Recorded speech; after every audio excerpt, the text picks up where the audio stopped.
আপোনালোকে জানেনে যে তেতেলী নোহোৱাকো এটা চাটনি বনাব পাৰি, তেতেলীৰ চাটনি, যিটো জ্বলা টেঙা মিঠা এনেকুৱা ধৰণৰ হয়, যিটো আমি দহি বৰা হওক আলু চাট হওক এনেকুৱাবিলাকত দি পেলাই খাব পাৰোঁ আৰু সেইটো প্ৰায় 10 মিনিটতে হৈ যায়। আজি বলকচোন ৰেডি কৰোঁ তেনেকুৱা এটা চাটনি।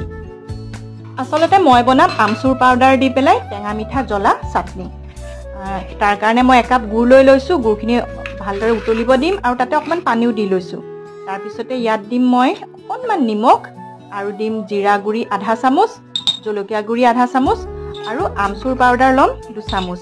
আমচুৰ পাউডাৰ 2 চামুচ লৈ পেলাই তাতে মই পানী অকণমান দি এইখিনি ভালদৰে গুলি ল'ম আৰু গোলা আমচুৰ পাউডাৰখিনি এই উতলি থকা গুড়খিনিত দি ল'লোঁ। গুড়খিনি দেখিছেনে কিমানখিনিলৈকে মই উতলাই আছোঁ আৰু যেতিয়া এইখিনি উতলি অকণমান ডাঠ হৈ আহিব তেতিয়া এইখিনি মই নমাই থ'ম আৰু নমাই থৈ যেতিয়া ঠাণ্ডা হ'ব তেতিয়া টেমাত ভৰাই থ'ম আৰু এনেকৈ ৰেডি হৈ গ'ল তেতেলী জ্বলা টেঙা মিঠা চাটনি।